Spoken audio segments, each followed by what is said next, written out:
요즘 가장 뜨거운 이슈죠. 바로 미국과 중국의 경쟁. 이걸 단순히 경제나 군사력 싸움으로만 봐야 할까요?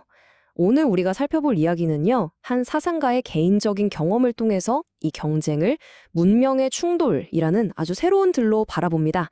자, 같이 한번 깊게 들여다보시죠. 시작부터 핵심을 딱 짚어주네요. 미중 경쟁은 그냥 나라 싸움이 아니라 문명 대 문명의 대결이라는 겁니다.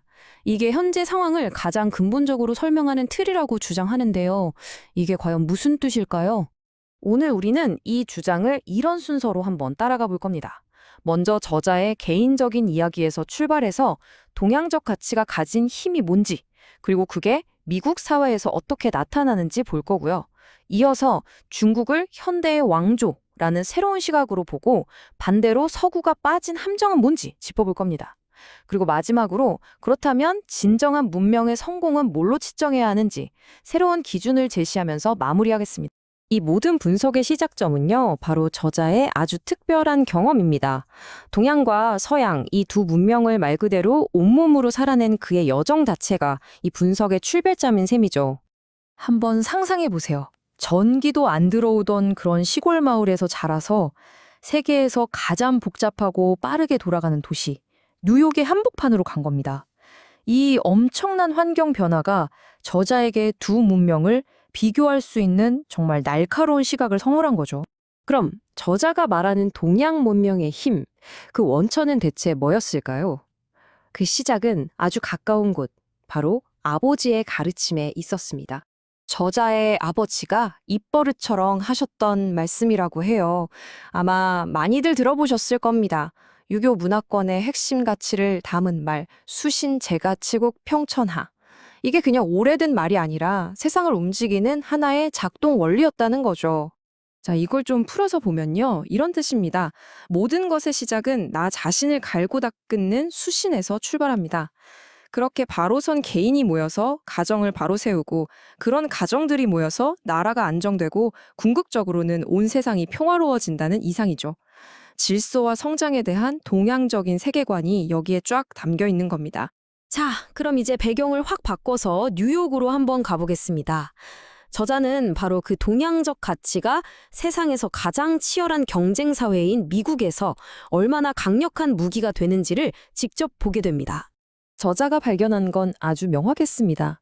온갖 인종과 문화가 뒤섞인 용광로, 멜팅팟이라고 불리는 미국에서 유독 유교 문화권에서 온 이민자들이 눈에 띄게 성공하는 경향이 있다는 거죠. 그 증거들이 바로 이런 것들입니다. 오로지 실력, 그러니까 시험 점수만으로 들어가는 뉴욕의 특목고는 아시아계 학생들이 거의 휩쓸다시피 하고요.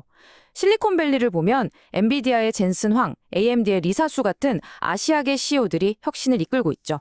심지어는 월스트리트 같은 금융 중심지에서조차 중국, 인도계 인재들이 없으면 일이 안 돌아간다는 말이 나올 정도라고 하니까요. 자, 이제 분석의 진짜 핵심으로 들어갑니다. 저자는 여기서 정말 파격적인 주장을 하는데요. 중국 공산당을 서구식 정치 잣대가 아니라 중국의 수천 년 역사와 문명의 흐름 속에서 봐야 한다는 겁니다. 여기서 질문을 하나 던져보죠. 우리가 아는 그 공산당이라는 이념적인 틀이 지금의 중국을 설명하는데 과연 맞을까요? 아니면 우리가 뭔가 본질을 놓치고 있는 걸까요? 바로 이겁니다. 저자의 주장을 한눈에 보여주죠. 중국 공산당, 즉 CCP를 차이니즈 커뮤니스트 파티가 아니라 차이니즈 시빌라이제이션 파티, 다시 말해 중국 문명당으로 봐야 한다는 거예요.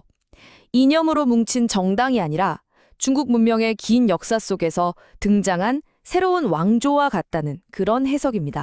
이런 시각은 중국의 왕조주기라는 개념과 연결됩니다. 왕조는 백성들의 삶을 더 낫게 만들 때 하늘로부터 통치를 허락받았다는 천명, 즉 정당성을 얻게 되죠.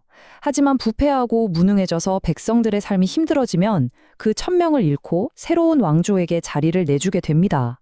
중국 공산당 역시 이 역사적 패턴을 본능적으로 알고 있다는 거예요. 국민들의 삶을 실질적으로 향상시켜야만 자신들의 통치가 정당화된다는 것을요. 자, 그럼 반대로 서구는 어떨까요? 저자는 서구 문명이 과거의 성공 공식에 너무 갇혀서 마치 쇠퇴기에 접어든 옛 왕조 같은 모습을 보이고 있다고 꽤 날카롭게 지적합니다.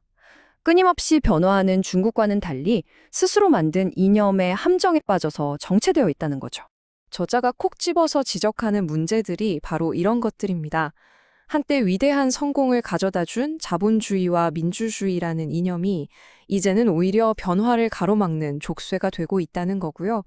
또 경직된 진영 논리는 사회를 계속 쪼개놓고 있죠. 무엇보다 교육 시스템이 무너져서 당장 첨단 산업에 꼭 필요한 기술자조차 구하기 힘든 상황이 됐다고 비판합니다. 자, 그렇다면 이 거대한 부문명의 경쟁에서 진짜 승자는 어떻게 가려야 할까요? GDP? 군사력? 저자는 완전히 다른 척도를 제시하면서 이야기를 클라이맥스로 이끌어갑니다. 단순히 눈에 보이는 것 말고 한 문명의 진짜 힘과 경쟁력을 보여주는 궁극적인 시험대. 그건 과연 무엇일까요? 저자가 제시하는 답은 바로 이 통계입니다. 놀랍게도 최근 자료를 보면 중국에서 소득 하위 50%에 속하는 사람들의 실질적인 삶의 질이 미국 하위 50%의 삶의 질보다 더 높다는 결과가 나왔다는 겁니다. 그러니까 핵심은 이거죠. 사회에서 가장 약한 사람들의 삶을 얼마나 잘 챙기느냐. 네, 이게 바로 저자의 최종 결론입니다.